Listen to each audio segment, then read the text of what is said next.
What's up, guys, and welcome back to another episode here on CNR TV. What's up? I'm Kurt, I'm Josh. and today we're covering episode 5 of Falcon and Winter Soldier. This episode kind of slows it down a little bit.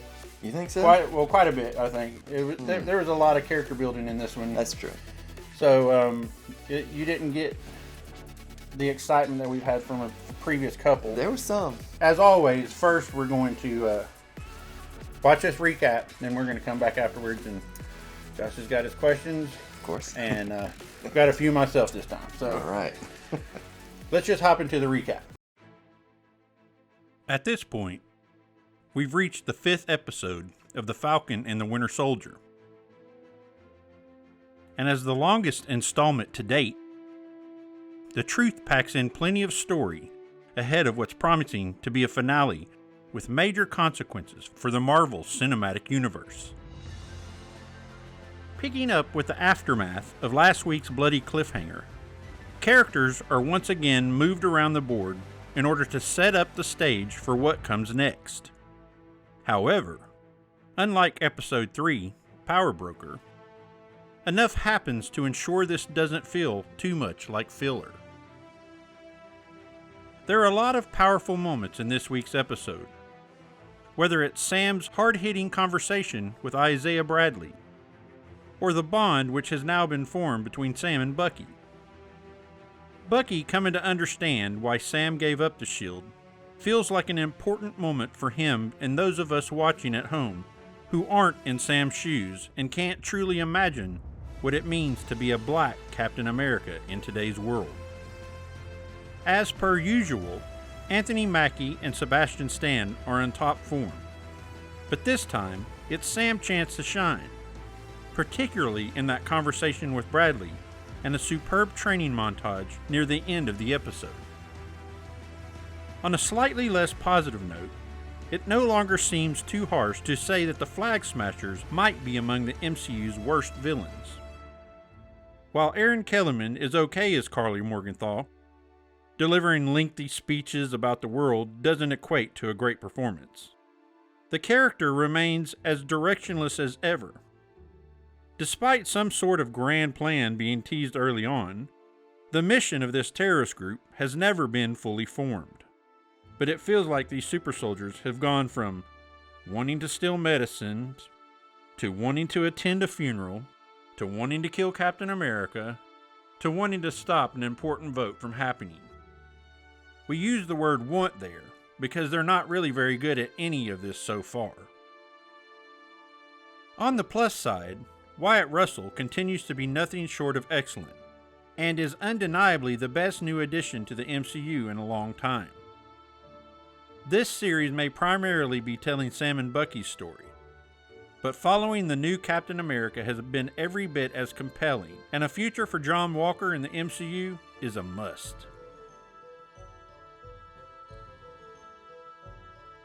Daniel Bruhl's Zemo is definitely shortchanged to some extent here. It appears the villain donning the mask that one time is all we're going to get. And even though the groundwork has been laid to take him in some exciting new direction moving forward, wrapping up his story arc so quickly feels a tad rushed. Now, this may not be the most action-packed episode so far, but it certainly delivers more strong character moments. And as we head into a finale which is clearly setting up the stage for the MCU to get a new Captain America, even if the series ended here, we'd have now been chomping at the bit for our follow-up, which ditches the Falcon and Winter Soldier title and rebrands itself Captain America and Bucky. The finale still has a lot of big questions to answer, and while we're not expecting to be blown away by that final showdown with the Flag Smashers, there are bound to be more big surprises in store if today's ending are any indication.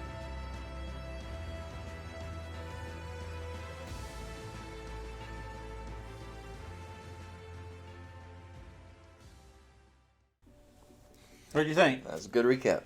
So, short but sweet this week. Like I said, it was more character building than anything. It's funny you say short because the episode was anything but. Yeah, that's crazy. Yeah, it is crazy that it's the longest episode, but it really covered the shortest amount of details. Yeah. Yeah. So, overall, let's start there. What right. did you think of it overall? Slowed down, like you said. I did like a lot of the building aspects of it. There was some stuff that felt a little forced, maybe. Like the Bucky, Sam, PTSD counseling session near the end. Yeah. But it works. It's resolving plot points. But I love that in the recap that you mentioned the Flag Smashers don't have... Yeah, we're going to get into that. Okay. We're going to get into that. So, what did you think? overall, B plus. Okay, I'd agree with that. B plus. I mean, they had to address burning questions, and they addressed them. And I think now that they got all that out of the way, well, they got one episode to tie it all in a bow. Right. So, was that Elaine from Seinfeld? Yes. Yes, it was. Man, she was good. Yeah. Playing that dark, like... Now, do you know who that is? I don't know it in the comic book sense. Okay. And so I hadn't had a chance to research it, but I know that she's a player in the comics. So I didn't know the name. I had to look it up myself, but she's Madam Hydra in the comics. Madam Hydra, okay. Yeah. So, one of the leaders of Hydra. Okay. Although, S.H.I.E.L.D. agent in some comics.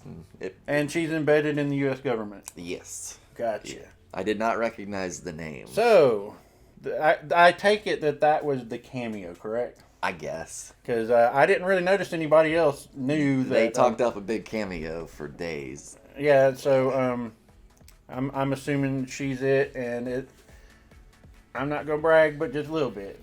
Okay. But I think I predicted almost everything that happened in this episode. Oh, really? I predicted that the government would strip John Walker of his shield. I predicted that dang, I can't remember what the other predictions were, but you nailed them all. Then. Yeah, the Flag Smashers, doing what they did, and the shield going to Sam. Yeah. And so that happened a little unceremoniously. Like, he just kind of took it from him. And the government's like, we want the shield back. They did break the man's arm to get it from him. I know, God. That was brutal, man. But, I mean, like, I thought it was going to go back to the government, and then they would give it to Sam, perhaps. But he's just kind of taking it and is on the run, almost. Yeah, because the government thinks that John still has the shield. Right. And why John hasn't told him that he doesn't have it, I don't know. Well, he's creating his own. Yeah.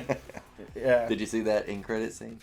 No, I didn't. Was there? They threw an end credit scene in on this one? I've checked every episode just to check. Dang, man. This is the one I didn't check. Well, it's just him building his own shield.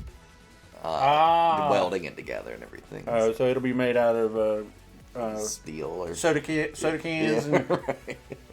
Okay. Well, I wish I'd have seen that. Sorry. It's all good.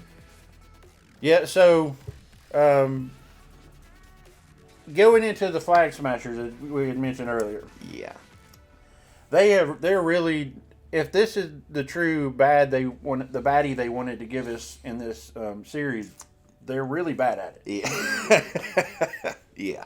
Now, I have heard some rumors that there was going to be some kind of virus plot that they were involved in, thus the vaccines and stuff. They got removed because of COVID.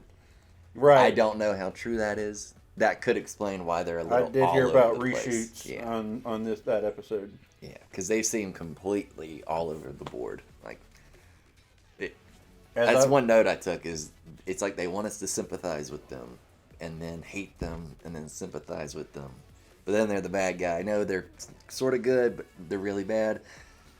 It's confusing back and forth. I think they're the watch the penny. You know? Maybe, yeah. They are, because then the real bad's going to come out at the end, which we all know the Power Broker is. Right. They only have one more episode to set him up, though. And now Hydra's back in the picture. Yeah. They've crammed a lot in there. And then you had Sharon calling the Flag Smashers to give them help. But Yes. she's working for the power broker. Yeah, it's confusing.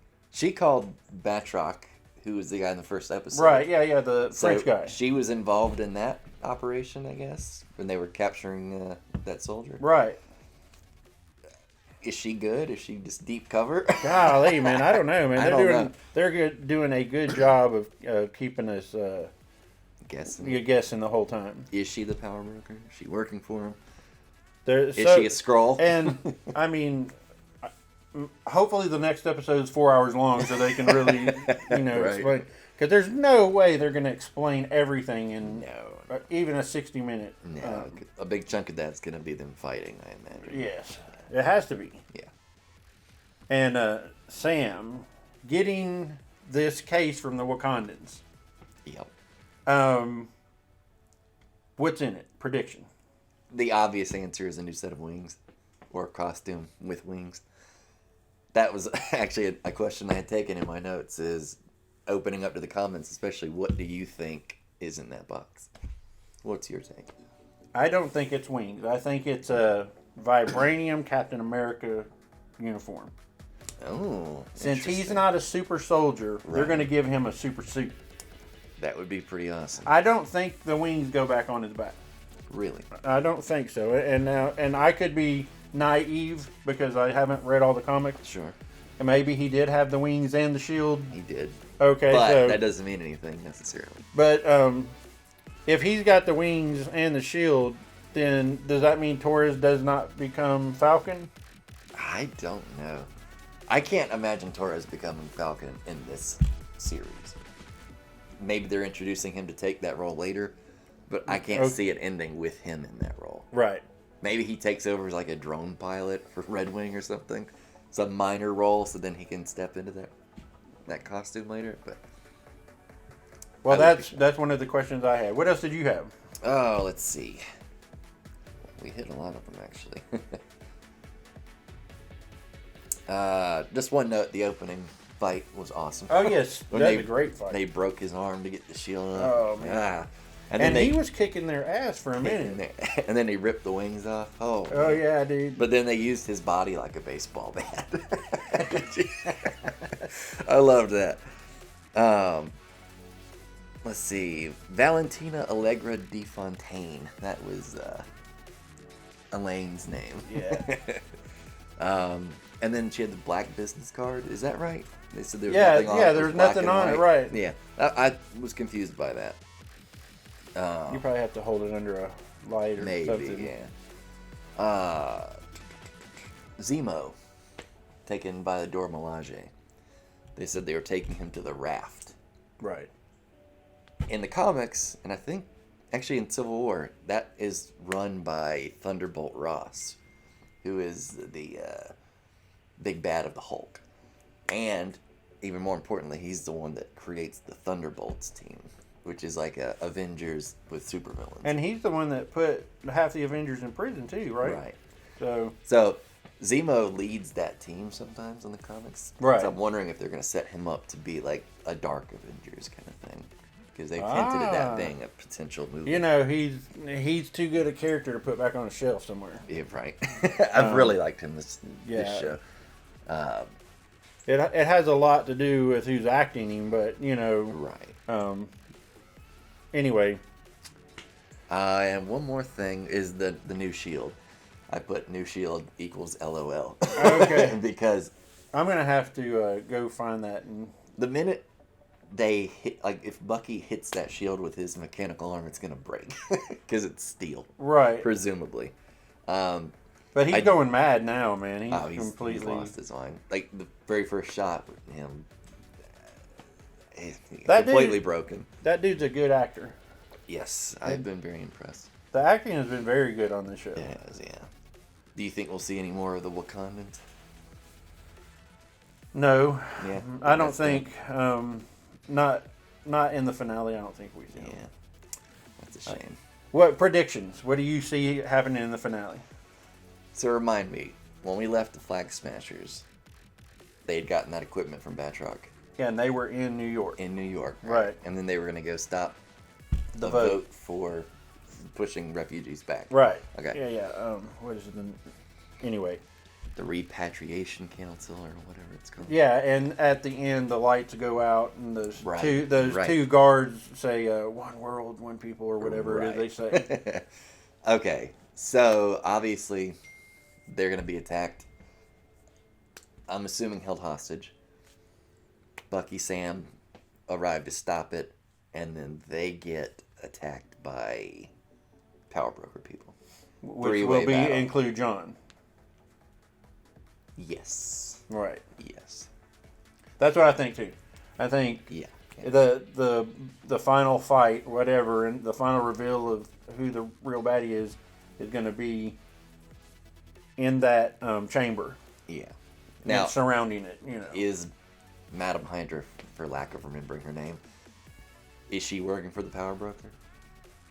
Because that power broker might be working for her. That's true. That could include that whole segment in the three-way fight, because there's gonna be a three-way fight. Yeah, absolutely. And there's too many parties to not have that. I wonder what the runtime is going to be. What do you think? Do you think longer than this episode? I'm gonna say shorter. Really? Yeah. I would love it to be longer, but I think it'll be shorter. They're gonna wrap it up real quick. What are your predictions? Well, I hope not, but I agree with you. Probably so. Yeah. That's pessimistic, maybe. They've still got to leave some questions for the movies to answer, Right. Right. And setting up further MCU. One more prediction. We talked about this yesterday. Sharon Carter's scroll. Oh yeah, it will be a reveal. I'm hoping so. So Josh is of the belief that Sharon Carter is a Skrull. Would be pretty cool. They set him up in WandaVision. So let's see if he gets that prediction right. That would be awesome. I don't know. I guess that could be as possible as anything, but I think that she is working for Nick Fury in some fashion. That would be nice. Yeah. Because her lineage goes back to Peggy, and Peggy was as good as they get. Right. Now, I don't know that if they would want to jade that, past. It wouldn't really be jading it if the real Sharon was somewhere else. I mean, she could be on that space station with. Right now, true. And yeah, it'd be just a replacement right. That's kind of shady. I don't know. That would just be. And what do you think's gonna happen to Carly? What are your predictions there? They spare her. Yeah, I'm thinking they let her. They might even let her go. Yeah. I'm expecting that, and I don't know why. Sam talks some sense into her. Yeah, of course, yeah. She'll go off the grid. Like, hey, stop fighting. Come over here and stand. Yeah, let's talk for a minute. Yeah. They'll let her go, and she'll. Yeah, I promise not to do anything. Yeah, she'll give up. Yeah. And John, what happens to John, man? He gets away if he's in the battle, and then joins Madam Hydra, for lack of her name. So you don't think as like a covert agent? He won't be working for her at this point. It's possible. I think that might be a setup for later on. Right. I think he'll be like a deep shadow agent. Thing. What U.S. agent in that? Yeah. Yeah. So he becomes an actual. Yeah. Unless he shows up in the last episode as that character, because he still thinks he's Captain America. So that could be. Oh. Yeah. So much to see. Yes. Can't wait. You got anything else? That's it. Man, well, good episode. Not great. Go watch it. Yeah. But we've already spoiled the whole thing. So, leave comments what you thought. We'd love to hear it. Absolutely. And please hit like and subscribe so that you can see more content.